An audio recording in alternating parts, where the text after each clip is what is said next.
నమస్తే, welcome to life is beautiful. ప్రపంచ విజ్ఞానంలో ముందుకు వెళ్తుంది కానీ ఆలోచన విధానంలో ఇంకా వెనకబడి ఉంది. డ్రగ్స్ కేసులో పట్టుబడిన విదేశీయులు, ఆడపిల్లలు తరలిస్తున్న మరో విదేశీయులు, ఇట్లాంటి వార్తలు విన్నప్పుడు మనం ఎలా స్పందిస్తున్నాం? ఎవరో తప్పు చేస్తే దేశంలో అందరినీ తప్పు పట్టడం కరెక్టేనా? ఈ రేసిజం ముసుగులో ఎంతమంది ఇబ్బంది పడుతున్నారు, నిపుణులు ఏమంటున్నారు? Let us find out in this episode of Life is Beautiful. రేసిజింగ్ అంటే జాతి వివక్ష. దేశంలోని ఓ వ్యక్తి వల్ల జరిగిన తప్పు జరుగుండొచ్చు, ఇబ్బంది కలుగుండొచ్చు, అంత మాత్రానికే యావత్ దేశానికి ఆ తప్పును ఆపాదించే సంస్కృతి నుంచి పుట్టింది ఈ రేసిజం. అగ్రరాజ్యాలలో ఉన్నవారంతా మేధావులు కాదు, నిరుపేద రాజ్యాలలో ఉన్నవారంతా అజ్ఞానులు కారు, తీవ్రవాదాన్ని పెంచి పోషిస్తున్న దేశాల్లోని వారంతా నేరస్తులు కారు. కానీ వారిని అలానే భావించే ఓ భావన తరతరాలుగా జనాలలో నాటుకుపోయింది. ఇది చాలా ప్రమాదకరం. ప్రపంచాన్ని ఉలికిపాటికి గురిచేసిన ఎన్నో సంఘటనలకి రేసిజం కూడా కారణమే. ప్రత్యక్షంగానో పరోక్షంగానో రేసిజం కారణంగా దెబ్బతిన్న మనోభావాలే వ్యతిరేకతకి కారణం అవుతాయి. వరల్డ్ ట్రేడ్ సెంటర్ పై జరిగిన దాడికి ప్రపంచమంతా నివ్వెరపోయింది. ఇది కేవలం తీవ్రవాద చర్య మాత్రమే కాదు, రేసిజం చూపినందుకు ప్రతీకారమని వ్యాఖ్యానించిన మేధావులున్నారు. కొన్ని దేశాల ప్రజలతో మాట్లాడాలంటే చిన్నచూపు చూసే కల్చర్ కొందరిలో ఉంది. ఇలాంటి రేసిజం సరైంది కాదు. దీనివల్ల దేశానికి ఎలాంటి ఉపయోగం లేదు. ఇది గ్లోబల్ ప్రపంచం. అభివృద్ధి ఏ ఒక్కరి సొంతం కాదని తేలిపోయింది. ఇలాంటి కాలంలో రేసిజం అనేది ముమ్మాటికి మూర్ఖత్వమే. జాతి వివక్షకు వ్యతిరేకంగా ముందడుగు వేయాలి. ముందు తరాలకి ఇలాంటి భావాలు అడ్డుగోడలుగా కాకుండా జాగ్రత్త పడాలి. రేసిజాన్ని మట్టుపెట్టడానికి చట్టాలను సైతం రూపొందించిన దేశాలున్నాయి. జాతిని ఉద్దేశించి వ్యాఖ్యలు చేసిన వారిని తీవ్రంగా శిక్షించిన సందర్భాలు ఉన్నాయి. ఈ సంఘటనలు పునరావృతం కాకూడదు. రేసిజం గురించి అవగాహన రావాలి. ఆ దిశగా మన యువతలో అవేర్నెస్ పెంచాలి. రేసిజం లేని సమాజాన్ని ప్రపంచవ్యాప్తంగా నిర్మించాలి. దీనికోసం ఎలా సిద్ధపడాలి, ఎలాంటి చట్టాలను రూపొందించాలి, ఎలాంటి అవగాహన కల్పించాలి, రేసిజం గురించి చర్చిద్దామంటుంది ఇవాల్టి లైఫ్ ఇస్ బ్యూటిఫుల్. ఈ అంశంపై మాట్లాడడానికి మనతో పాటు వాళ్ళు ఉన్నారు. Tejaswini, who's an activist and member of the Hyderabad for feminism. నమస్తే అండి, వెల్కమ్ టు ది షో. అట్లాగే మనతో పాటు ఉన్నారు Peter, who's general secretary for the African students association. Welcome to the show. అట్లాగే మనతో పాటు ఒక ఇంటరాక్టివ్ ఆడియన్స్ ఉన్నారు. నమస్తే and welcome to the show. Tejaswini, racism అంటే ఏంటి? రేసిజం అంటే మనం తెలుగులో వర్ణ వివక్ష అంటాం. అంటే ఒకరి రంగు మీద, తన చర్మం మీద ఉన్న రంగు మీద వారి మీద వివక్ష చూపించడం, వాళ్ళని తక్కువగా చూడడం, లేకపోతే వాళ్ళని చెడ్డవాళ్ళనుకోవడం, వాళ్ళ మీద హింస చేయడం, వాళ్ళని మనుషుల్లా కాకుండా ఇంకా జంతువుల్లాగా చూడడం, ఇదంతా రేసిజం కింద వస్తుంది. పీటర్, మీరు కూడాను ఇండియాలో చాలా రోజుల నుంచి ఉన్నారు. మీరు మీ రంగు వల్ల లేకపోతే మీరు వచ్చిన దేశం వల్ల మీరు ఏమన్నా డిస్క్రిమినేషన్ ఫేస్ చేశారా? Well, personally, I have to be frank about this because I think racism is something that has caught the attention of the whole world. Personally, I have not faced any racial discrimination or whatsoever. Maybe someone may have done that, I didn't notice because I feel racism is not for me. But one thing is that once an African is being discriminated or there is any racial whatsoever towards an African person, I think I am personally affected. But on personal basis, no, I have not encountered any racism in India. ఆయన ఏం చెప్పారంటే, ఆయనకి ఇప్పుడు వరకు రంగు వివక్ష direct గా అవ్వలేదు, పర్సనల్ గా ఆయనకి జరగలేదు. అంటే ఆయనకి జరిగి ఉండొచ్చు, కానీ ఆయనకి తెలియకుండా జరిగి ఉండొచ్చు. ఒకవేళ ఆయన్ని ఇంకొకలాగా చూసినా ఆయనకైతే తెలియలేదు. కానీ ఆయనకి జరగకపోయినా ఏ ఆఫ్రికన్ కైనా మన దేశంలో ఇలాంటి వివక్ష జరిగితే ఆయనకే జరిగినట్టుగా ఆయన ఫీల్ అవుతున్నారు. తేజస్విని, ఈ దేశం అంటే ఈ కాంటినెంట్ నుంచి మనకి ఎన్నో తరతరాల నుంచి, ఎన్నో యుగాల నుంచి ఈ రేసిజం అనేది మనం ఈ పదం వింటున్నాము. And it is mostly discrimination against Africans. ఇదివరకు బ్లాక్ స్లేవరీ ఉండింది, ఆ తర్వాత వాళ్ళని పేర్లు పిలవడం, ఇప్పుడు ఆ పేర్లన్నీ బ్యాన్ అయి ఉన్నాయి, కానీ నిగర్ అని పిలవడం లేకపోతే ఇంకా వేరేగా పిలవడం అనేది జరిగేది. ఇప్పుడు కూడా ఇప్పుడు రీసెంట్ గా మనం చూసాము న్యూస్ పేపర్ లో so many black students in the US, వాళ్ళని షూట్ చేయడం ఇట్లాంటివి జరిగింది. సో ఇవన్నీ ఎందుకంటారు? ఇది మనకున్న చరిత్రను చూస్తే ఎక్కడి నుంచి అయితే ఎవరైతే తెల్లవాళ్ళు వచ్చి మిగతా దేశాల మీద యుద్ధం చేసి వాళ్ళని కలనైజ్ చేశారో అక్కడ నుంచి మొదలైంది. అంటే ఒక 15-16 సెంచరీ నుంచి మనకి ఎక్కువ రేసిజం ఇలా మొదలైంది. దానికి ముందు ఏ దేశంలో ఎవరు రాజు అయితే వాళ్ళు, ఏ దేశంలో ప్రజలైతే వాళ్ళు. ఎప్పుడైతే ఒక దేశం నుంచి ఇంకో దేశానికి వచ్చి ఆక్యుపై చేసి మేమే గొప్ప మీరు తక్కువ అని చేశారో అక్కడి నుంచి స్టార్ట్ అయింది. అయితే ఇది ఎక్కువ వెస్ట్ లో రేసిజం గురించి చర్చ జరుగుతుంది, అమెరికాలో జరుగుతుంది, యూరోప్ లో జరుగుతుంది. మన భారతదేశంలో జరగదు. ఎందుకంటే మనం పూర్తిగా తెల్లవాళ్ళం కాదు, పూర్తిగా నల్లవాళ్ళం కాదు, మనం అట్లా అన్ని రంగులు ఉన్నాం కాబట్టి ఎక్కువ చర్చ జరగదు. మనం వేరే విషయాల గురించి మాట్లాడతాం కానీ అదేదో రేసిజం ఉట్టి అమెరికాలోనే ఉన్న ప్రాబ్లమ్, యూరోప్ లోనే ఉన్న ప్రాబ్లం లాగా మాట్లాడతాం కానీ అది భారతదేశంలో కూడా ఒక ప్రాబ్లమే. మనం కూడా రేసిస్ట్ల లాగా బిహేవ్ చేస్తాము. మనం కూడా ఒక చర్మం రంగుని బట్టి వాళ్ళని తక్కువగా చూడడం కానీ, లేకపోతే తెల్లవాళ్ళు రాగానే వాళ్ళు ఏదో చాలా గొప్ప అని ఫీల్ అవడం కానీ, అది కూడా చర్మం రంగుని బట్టి ఒక మనిషిని ఎక్కువగానే తక్కువగానే చూడడం రేసిజం కింద పరిగణించబడుతుంది. పీటర్, మీరు కాకుండా మీ దేశం వాళ్ళు ప్రపంచవ్యాప్తంగా ఇటువంటి ప్రాబ్లమ్స్ ని ఫేస్ చేస్తూనే ఉన్నారు కదా, సో దీని గురించి మీరు ఏమంటారు? ఎట్లాంటి ప్రాబ్లమ్స్ ఫేస్ చేస్తున్నారు మీ దేశం వాళ్ళు? Well, on my own personal opinion, racism, I think, is a belief that one is superior than the other. I think we can't talk about racism completely if we don't talk about the two words, superiority and inferiority. Yeah, certainly. I think the whites, I mean the Europeans and the Americans, they are the origins of this racism of a thing. ఆయన ఇప్పటివరకు ఏం చెప్పారంటే racism అనేది ఎక్కడి నుంచి వస్తుందంటే ఒకళ్ళు superior ఒకళ్ళు ఇన్ఫీరియర్, అంటే ఒకళ్ళు ఎక్కువ ఒకళ్ళు తక్కువ అనే ఆలోచన మన మెదడులో ఉండడం బట్టి రేసిజం అనేది మొదలవుతుంది. ఇది ఆయన చెప్పింది ఏంటంటే చాలా వరకు రేసిజం మొదలైంది, ఎక్కువగా జరిగింది యూరోప్, అమెరికా దేశాల్లో. అమెరికా దేశంలో ఎప్పుడైతే స్లేవరీ అది ఉండేదో అక్కడ జనాల్ని ఇలా ఏదో కట్టేసి మెడ చుట్టూ ఒక తాడులా కట్టి వాళ్ళని ఇలా లైన్ లో తాడులాగా నడిపించుకుంటూ తీసుకెళ్లే వాళ్ళు, అలా నడుస్తున్న వాళ్ళని కొడుతూ తీసుకెళ్లే వాళ్ళు, చాలా చాలా హింస పెట్టారు అని ఆయన చెప్పారు. అదే రకంగా ఈ ఆలోచన, ఈ రేసిజం అనేది ఒకళ్ళు ఎక్కువ ఒకళ్ళు తక్కువ అన్న ఆలోచన పోవాలి ఆయన చెప్పారు. ఆయన వచ్చే దేశం వాళ్ళు ఆఫ్రికా నుంచి వచ్చారు. ఆఫ్రికా వాళ్ళు అందరికన్నా ఎక్కువ రేసిజం ని ఫేస్ చేసింది, ప్రపంచంలో అందరికన్నా ఎక్కువ వాళ్ళే ఫేస్ చేశారు అని చెప్పారు. ఆయన ఏమన్నారంటే కానీ మేము ఎవరికన్నా తక్కువ కాదు, మేము అందరితో సమానమే. తెల్లవాళ్ళు చేయగలిగింది, వీళ్ళైతే ఏషియా అంటే మనలాంటి వాళ్ళు, చైనా నుంచి ఏషియాలో ఉన్న వాళ్ళు చేయగలిగింది అన్ని మేము కూడా చేయగలం, మీరు చేయగలిగింది మేము చేయలేంది అన్నట్టు ఏదీ లేదు అని ఆయన చెప్పారు. నా రంగు నేను మార్చలేను, నా ఆలోచన నేను మార్చలేను, నేను ఎలా ఉన్నానో ఎలా పుట్టాను నేను అలాగే ఉంటాను, మేము అందరితో సమానం అని ఆయన మనవి చెప్పారు.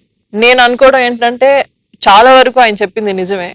ఎక్కువ రేసిజం ప్రపంచ చరిత్రలో జరిగింది వాళ్ళ మీద జరిగింది. అమెరికాలో స్లేవరీ కానీ, యూరోప్ లో కూడా స్లేవ్ ట్రేడ్ అది జరిగింది. సౌత్ ఆఫ్రికా అంటే వాళ్ళ ఆఫ్రికన్ కాంటినెంట్ లోనే, వాళ్ళ దేశంలోనే తెల్లవాళ్ళు వచ్చి వాళ్ళ మీద చాలా సంవత్సరాలు వివక్ష చేసి, అంటే తెల్లవాళ్ళు వేరే చోట్ల వేరే రెస్టారెంట్స్ లో ఉండాలి, నల్లవాళ్ళు వేరే రెస్టారెంట్స్ లో ఉండాలి, సెగ్రిగేషన్ అమెరికాలో కూడా జరిగింది.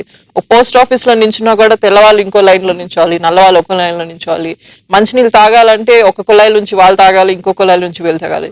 వేరే దేశాలకు వెళ్ళి వాళ్ళని బలవంతంగా కిడ్నాప్ చేసుకొని తీసుకెళ్లి కూడా రేసిజం చేశారు. వాళ్ళ దేశానికి వెళ్ళి వాళ్ళ మీద ఇది చేసి కూడా చేశారు. అంటే బ్రిటిష్ వాళ్ళు మన మీద కూడా చేశారు, మన సినిమాలో చూస్తాం, మన చరిత్ర చదువుతాం, కానీ మన మీద జరిగిన దానికన్నా చాలా ఎక్కువ వాళ్ళ మీద జరిగింది. ఆ ఆలోచన వాళ్ళు ఏదో తక్కువ అన్న దూర ఆలోచన, ఒక రాంగ్ ఆలోచన ఇప్పటికీ ప్రపంచంలో చాలా చాలా వ్యాప్తి చెంది ఉన్నది. దేవుడు మనిషిని సృష్టించినప్పుడు అందరినీ సమానంగా సృష్టించాడు, కానీ ఈ డిస్క్రిమినేషన్ చూసినప్పుడు ఎక్కడైనా దేవుడికి కూడా ఈ డిస్క్రిమినేషన్ ఉందా అని మనకు డౌట్ వచ్చేలా ప్రవర్తిస్తున్నాము. ఇప్పుడు మనతో పాటు ఉన్నారు Meena, who's the assistant PRO for the African students association. Hi and welcome to the show. Meena, మీరు ఎట్లాంటి racism ఫేస్ చేస్తున్నారు and what is your idea of discrimination? When you talk about discrimination or racism, it's a broad thing, okay? So to me, from my perspective, it's not an inbuilt thing. It's something that's we are introduced to by the society. So for us to be able to manage the issue of racism, we have to accept the problem and we have to change our mentality. That's the only way we can curb racism. Meena ఏం చెప్పారంటే ఈ racism అనేది మనకి ముందు నుంచి మన ఆలోచనలో ఉండదు, మన పుట్టుకతో వచ్చేది కాదు, మనకి సమాజం నేర్పిస్తుంది. ఈ సమాజం చిన్నపిల్లలకి నేర్పించదు, చిన్నపిల్లలకి తెలీదు. తెల్ల చిన్నపిల్లల్ని నల్ల పిల్లల్ని కూర్చోబెడితే వాళ్ళు ఆడుకుంటారు, వాళ్ళకి రంగు వేరు మనం వేరు వాళ్ళు వేరు అన్న తేడా తెలియదు. అది మనలాగా మనం నేర్పించడం జరుగుతుంది. సో అసలు ఈ రంగు వివక్ష, వర్ణ వివక్ష, రేసిజం ని మనం నిర్మూలించాలంటే ముందు అసలు మనలో ఆ వివక్ష ఉంది అన్నది మనం యాక్సెప్ట్ చేయాలి. మనం యాక్సెప్ట్ చేసి మనం ఒప్పుకున్న తర్వాత దాని మీద మనం ఏమైనా చేసే అవకాశం ఉంటుంది. సో ముందు మనం అర్థం చేసుకోవాల్సింది ఏంటంటే ఇది మనలో డిఫరెన్స్ ఉండదు. మనం పుట్టుకతోటి వాళ్ళు వేరు వీళ్ళు వేరు అని ఉండదు. ఈ వేరు అన్న ఆలోచన మనకి సమాజాన్ని కల్పిస్తుంది అని చెప్పారు. ఈ వివక్ష అనేది మనిషి మనసులో మాత్రమే ఉంటుంది. ఈ బీజాన్ని మనం మన బ్రెయిన్ లో ప్రవేశిస్తే గానీ ఇట్లాంటి ఇష్యూస్ మనకు రావు. మనం వెంటనే మనం ఆలోచించి, ఇప్పుడు పిల్లలు ఆడుకునేటప్పుడు వాళ్ళు ఆ ఆలోచన రాదు, వీళ్ళు సరిగ్గా ఆడుకుంటున్నారా లేదా, నా బాల్ నీ దగ్గర ఉందా, నా బాల్ నాకు వెనకిస్తున్నావా, అంతవరకే వాళ్ళ ప్రాబ్లమ్స్ ఉంటాయి. కానీ నీ తోలు రంగు ఇలా ఉన్నందుకు నువ్వు ఇలా చేస్తున్నావు, లేకపోతే నువ్వు నల్లగా ఉన్నందుకు నా బాల్ నువ్వు వెనక్కివ్వట్లేదు, ఇట్లాంటివేం ఉండవు. సో కొంచెం ఎదిగేటప్పటికి, సొసైటీ ఎదిగేటప్పటికి మనము ఇట్లాంటి థాట్ ప్రాసెస్ లో మనం ఉంటాము. సో ఇప్పుడు సొసైటీ నిజంగా ఎదుగుతుందా లేకపోతే వెనక్కి వెళ్తుందా అనేది మనకు పెద్ద డౌట్. మన దేశంలో పిల్లలు అమెరికాకి, యూరోప్ కి, ఆస్ట్రేలియాకి చదువుకోవడానికి వెళ్తున్నారు. వాళ్ళని ఎవరైనా తక్కువగా చూస్తే తెల్లవాళ్ళు మనం ఎంత బాధపడతాం. మన పిల్లల్ని ఎవరైనా తక్కువగా చూసి బస్ ఎక్కద్దన్నా, లేకపోతే మనల్ని ఏడ్పించినా, మనల్ని ఏదైనా మాట్లాడితే మనం ఇష్టపడం కదా. నేను కూడా అమెరికాకి వెళ్ళి చదువుకున్నా. నాకు ఎక్కువగా జరగలేదు, కానీ 1-2 సార్లు నన్ను ఏదో టెర్రరిస్ట్ లాగా ఏదో అలా చూడడం జరిగింది. అప్పుడు నాకు చాలా బాధ అనిపించింది. మా అమ్మ నాన్నకి చెప్తే వాళ్ళు బాధపడ్డారు. మనం ఎలాగైతే మనం పిల్లలు బయటికి వెళ్తే వాళ్ళు అలా ఫేస్ అవ్వకూడదని కోరుకుంటాం, అలాగే మన దేశానికి వేరే దేశం నుంచి చదువుకోవడానికి వచ్చారు. మిడిల్ ఈస్ట్ నుంచి చదువుకోవడానికి చాలా మంది పిల్లలు వస్తారు. ఉస్మానియా యూనివర్సిటీలో కానీ అన్ని యూనివర్సిటీస్ లో మన దేశంలో. వాళ్ళని కూడా మనం అలాగే ట్రీట్ చేయాలి. అంతే రెస్పెక్ట్ గా మన దేశానికి వాళ్ళు చదువుకోవడానికి వచ్చారు, వాళ్ళకి పూర్తిగా రెస్పెక్ట్ ఇచ్చి మన పిల్లల్ని వేరే దేశంలో ఎలా ట్రీట్ చేయాలని మనం కోరుకుంటామో మనం కూడా వాళ్ళని అలాగే ట్రీట్ చేయాలని నేను అనుకుంటున్నాను. కొన్ని నెలల క్రితం ఒక ఆఫ్రికన్ స్టూడెంట్ ని దారుణంగా కొట్టడం అంటూ జరిగింది. ఈ ఇన్సిడెంట్ ఐ థింక్ పేపర్ లో చాలా సార్లు వచ్చింది అండ్ చాలా మందికి ఐ థింక్ గుర్తుంటుందేమో. కానీ మన వ్యూవర్స్ కోసం ఒకసారి అది ఎలా జరిగిందో చెప్తారా? మనం కొన్నిసార్లు ఎంత క్రూరంగా బిహేవ్ చేస్తామంటే మనల్ని మనం సిగ్గుపడాలి మనం ఎలా చేస్తాం అన్నది. ఈ మధ్య ఒక నెల రోజుల క్రితమే ఒక నైజీరియన్ అబ్బాయి బంజారా హిల్స్ ఏరియాలో ఉంటాడు.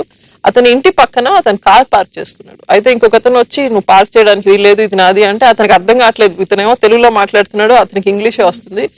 ఇక అరవడం మొదలు పెట్టారు.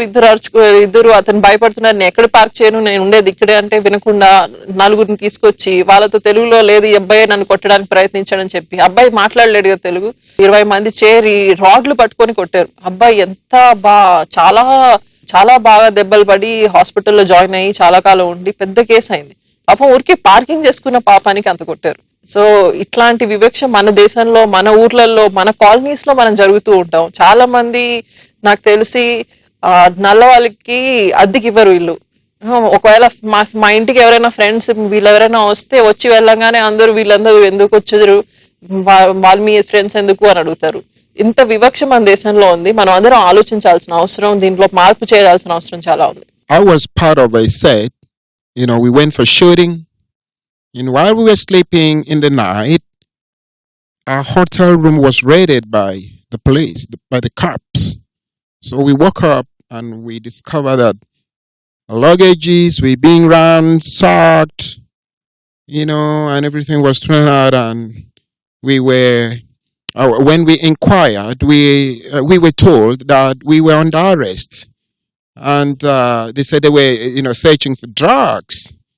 And we were about 50 in the hotel. And at the end of the day, they found no drug. That's been part of my experience.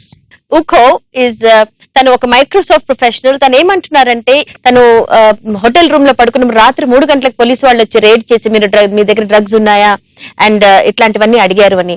So చాలా మటుకు మన ఐడియా ఏంటి అంటే ఆఫ్రికా నుంచి వచ్చిన వాళ్ళందరూ డ్రగ్ అడిక్ట్స్, లేకపోతే వాళ్ళు డ్రగ్స్ అమ్ముతూ ఉంటారు, లేదు అంటే స్త్రీలు అయితే వాళ్ళు ప్రాస్టిట్యూట్స్ అని. ఈ డిస్క్రిమినేషన్ అనేది మనిషి మనసులో ఎప్పటి నుంచో పాతుకుపోయి ఉందన్నమాట. నువ్వు తక్కువ నేను ఎక్కువ అనే ఫీలింగ్ చాలా మందికి వచ్చేటప్పటికి, ఇది పిల్లల మైండ్ లో కూడా వాళ్ళు చెప్పేటప్పటికి, ఇది పిల్లల మైండ్ లోంచి మళ్ళీ వెళ్ళిపోయి అది అందరూ అసలు ఉక్రోషం లాగా వాళ్ళకి ఒక ఫీలింగ్ వచ్చేసేసి జనాలని ఈ వివక్షతోటి ఇల్ట్రీట్ చేయడము, లేకపోతే వివిధ రకాలుగా వాళ్ళని సప్రెస్ చేయడానికి ట్రై చేస్తున్నారు. ఇది ప్రపంచవ్యాప్తంగా ఈ థాట్ ప్రాసెస్ అనేది ఉన్న రోజులు ఇట్లాంటి డిస్క్రిమినేషన్ అనేది డెఫినెట్ గా వస్తూనే ఉంటుంది. సెకండ్ వరల్డ్ వార్ లో హిట్లర్ కూడా ఇట్లాగే చేశారు. ఇప్పుడు తను యూజెనిక్స్ అనే పదాన్ని తను కాయిన్ చేసి, ఈ యూజెనిక్స్ అంటే ఏంటంటే పర్ఫెక్ట్ హ్యూమన్ బీయింగ్ కావాలి మనకి, ఆ పర్ఫెక్షన్ కన్నా కొంచెం తక్కువ ఉన్నా సరే వీళ్ళని హతమార్చాలి అని. సో జూస్ ని, ఇండియన్స్ ని, ఆఫ్రికన్స్ ని అందరిని, ఎందుకంటే వాళ్ళు ఏమనుకున్నారంటే German people are the most perfect human beings. ఒక హైట్, ఒక వెయిట్, ఎన్ని పళ్ళు ఉన్నాయి, అసలు ఎంతో మంది ఆఫీసర్స్ ని వాళ్ళు హైర్ చేసి కూడాను ఈ యూజెనిక్స్ కోసం ఎంతో మంది, ఇప్పుడు చూసారు కదా, మీకు తెలుసు ఆల్రెడీ ఆ సెకండ్ వరల్డ్ వార్ కి రీజన్ కూడా ఇదే. ఎందుకంటే కొందరు మేము సుపీరియర్, మీరు తక్కువ, సో హెచ్చులు తక్కువలతోటే సెకండ్ వరల్డ్ వార్ కూడా స్టార్ట్ అయింది. మీనా, మీరు ఒక స్త్రీ, సో మీరు ఒక స్త్రీగా ఏమైనా ప్రాబ్లమ్స్ ఫేస్ చేశారా? Me as an African, as a lady here, like there've been so many experiences, but I'll just talk about one. Like there was an incident, we went to write an exam somewhere in Abbots. So we were coming home, and you know when there's traffic, you know how it is. You have to maneuver your way through. So my friend was sitting behind me, and all of a sudden there was this man. I think he was a bit drunk or something. He just came and he held my friend's boobs. So I got very upset, and my friend got down and started hitting him. But the good thing about what happened was, like, this locals who saw what happened actually came and supported us. They were actually helping us beat up the man. And somebody would just approach you and be like, "How much for a night?" That is ridiculous. How would you see me on the street and ask me how much for a night? Do I look like a prostitute? Meena ఇందాక తన experience చెప్తూ ఒకసారి తన వాళ్ళ friends తో కలిసి అబిడ్స్ లో వస్తుంటే ఎగ్జామ్ ఏదో రాసి వస్తూ ఉంటే సడన్ గా ఒక ఆయన వచ్చి వాళ్ళ ఫ్రెండ్ ఛాతీని పట్టుకొని లాగాడంట. అయితే వెంటనే వాళ్ళు షాక్ అయ్యి తిరిగి క్వశ్చన్ చేయడం మొదలు పెడితే చుట్టుపక్కల వాళ్ళు కూడా వచ్చి వీళ్ళకి సపోర్ట్ చేసి ఆయన కొట్టడం జరిగింది. సో అది మంచిగానే, అది ఆ ఎక్స్పీరియన్స్ మంచిగా జరిగినా కానీ వాళ్ళ మీద ఆ రకమైన ఆలోచన మనలో కల్పించారు. వాళ్ళని ఒక సెక్స్ సింబల్స్ లాగా, ఒక ఇదిలాగా మన మనసులో అలా ఆలోచన కలిగించారు. తను చెప్పింది ఏంటంటే చాలా సార్లు తన ఊరికి రోడ్డు మీద వెళ్తూ ఉంటే రాత్రికి ఎంత అని అడుగుతారంట. తన ఎలా రెస్పాండ్ అవుతుంది దానికి, తన రంగు, తన చర్మం రంగుకి తన మనసులో ఉన్న తన మనసుకి సంబంధం లేదు. మనసు అందరిది ఒకటే, చర్మం రంగు ఎవరిదైనా వేరే ఉన్నా అలా ఒకరిని వెళ్ళి తక్కువగా చూసి వాళ్ళందరినీ ఒక ప్రాస్టిట్యూట్ లాగా చూడడం అది చాలా తప్పు. అలా డిస్క్రిమినేట్ చేయడానికి తప్పు అని చెప్తున్నారు. తను ఇంకోటి ఏం చెప్పారంటే, ఘానా దేశం నుంచి వచ్చారు మీనా. మన దేశంలో ప్రతిసారి ఇలాగే ఎక్స్పీరియన్స్ తనకు ఉంటే, ప్రతిసారి అందరూ ఇలా తన్ని ఇదిగా చేస్తే, తిరిగి తన దేశానికి వెళ్ళినప్పుడు తన ఇండియన్స్ ని చూసి ఎలా ట్రీట్ చేయాలి, తన అన్ని బ్యాడ్ ఎక్స్పీరియన్సెస్ తో తన దేశానికి తిరిగి వెళ్ళినప్పుడు ఇండియన్స్ ని చూసి నవ్వాలన్నా కూడా ఆమెకి కష్టం అనిపిస్తుంది. సో మనం మంచిగా ట్రీట్ చేస్తే వాళ్ళు తిరిగి వాళ్ళ దేశంలో ఇండియన్స్ ని మంచిగా ట్రీట్ చేయగలుగుతారు. మనం ఇలా ట్రీట్ చేస్తే వాళ్ళకి కూడా కష్టం అవుతుంది. తన ఒక స్టూడెంట్ గా ఇక్కడ వచ్చింది ఊరికే పుస్తకాలు చదవడానికే కాదు, మన సంస్కృతిని కూడా తెలుసుకోవడానికి వచ్చారు. మన సంస్కృతి మనం ఎలా వాళ్ళకి తెలియజేస్తున్నాము, మనం వాళ్ళ మీద వివక్ష చూపిస్తే మన చెడు సంస్కృతిని చూపించిన వాళ్ళం అవుతాం. చదువుకోవడానికి కాదు, సంస్కృతి నేర్చుకోవడానికి వచ్చిన వాళ్ళతోటి మనం ఇలా ప్రవర్తిస్తే ఇదేనా మన సంస్కృతి? రేసిజం గురించి, రేషియల్ డిస్క్రిమినేషన్ గురించి మనం మాట్లాడుతున్నాము. ఇప్పుడు ఆడియన్స్ నుంచి ఒక క్వశ్చన్. ప్రపంచంలో రేసిజం పెరగడానికి కారణాలు ఏంటి? అంటే ఇప్పుడు ప్రపంచంలో ఇది వరకు రేసిజం కి ఇప్పుడు రేసిజం కి కొంచెం తేడా ఉంది. ఇది వరకు రేసిజం అంటే స్లేవరీ ఉండేది, డైరెక్ట్ సెగ్రిగేషన్ ఉండేది.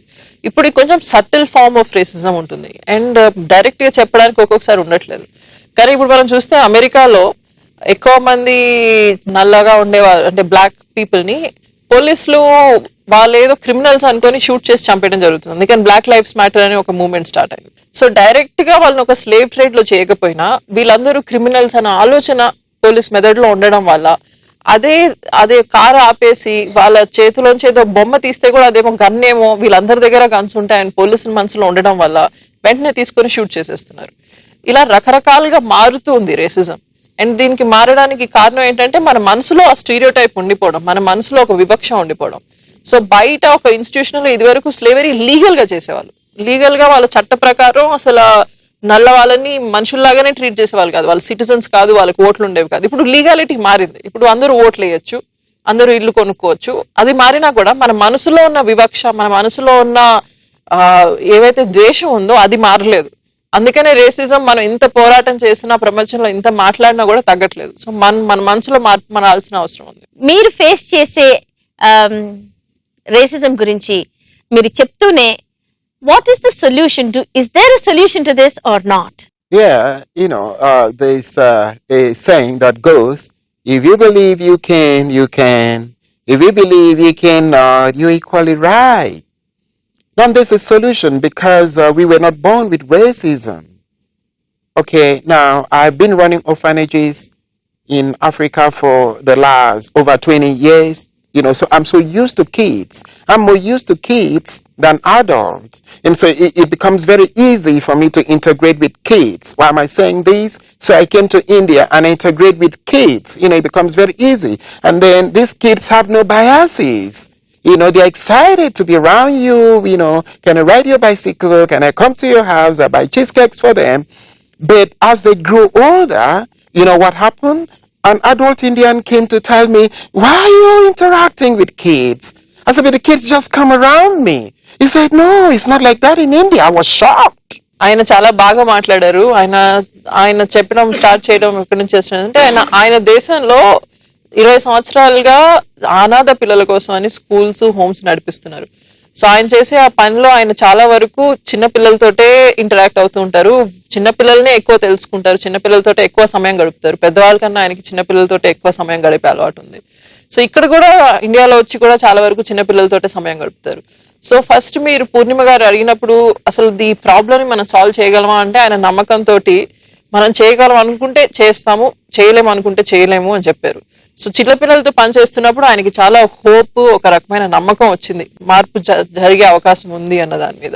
చిన్నపిల్లలతో ఆడడం అలవాటు కాబట్టి ఇక్కడ కూడా చిన్నపిల్లలు వచ్చి ఆయనతో అడుగుతూ ఉంటే బయట వేరే పెద్దవాళ్ళు వచ్చి, మన దేశం వాళ్ళు వచ్చి మీరేంటి చిన్నపిల్లలతో ఇలా ఆడుతున్నారు అని చెప్పడంతో పిల్లల మనసులో కూడా ఒక వివక్ష అనేది మొదలైంది.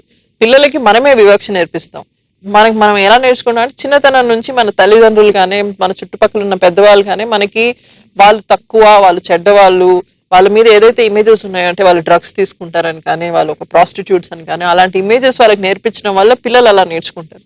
అది మనం మార్చగలిగితే, మా విద్యా విధానంలో మార్పులు తీసుకొస్తే, రక్షణ విధానంలో మార్పులు తీసుకొస్తే, పోలీసులో రిఫార్మ్స్ తీసుకొస్తే ఆ ఇమేజెస్ ని మనం మార్చగలిగే అవకాశం ఉంటుంది. You see, when you have inflicted so much injury on another person, when you have raped, robbed, and deprived another person of his own liberty and right for such a long time, you become afraid of the repercussion.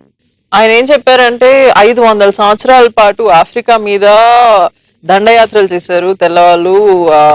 వాళ్ళ మీద చాలా హింస చేశారు, rapes జరిగినాయి, వాళ్ళని చాలా మందిని చంపేశారు, చాలా హింసలు పెట్టారు. దాంతో తెల్లవాళ్ళు ఇప్పుడు కొంచెం భయం ఉంది వాళ్ళకి, మేము చేసింది ఏంటి అన్నది. కానీ వాళ్ళ పిల్లలకి వాళ్ళ హిస్టరీ టెక్స్ట్ బుక్స్ లో ఎలా చెప్తారు, ఇదంతా చెప్పకుండా ఆఫ్రికా వాళ్ళు తెల్లవాళ్ళు రాగానే 2 చేతులు చాపి వాళ్ళని రానిచ్చారు. వీళ్ళను బయట దేశం నుంచి ఎవరు వచ్చినా వాళ్ళని వెల్కమ్ చేసి రిసీవ్ చేసుకున్నారు. అలాంటి వాళ్ళ మీద ఎంత హింస జరిగింది వాళ్ళ టెక్స్ట్ బుక్స్ లో చెప్పరు, వేరే విధంగా చెప్తారు.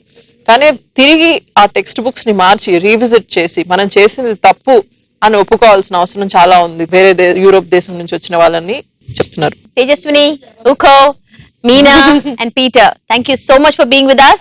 Thank you. Thank you very much. Namaste.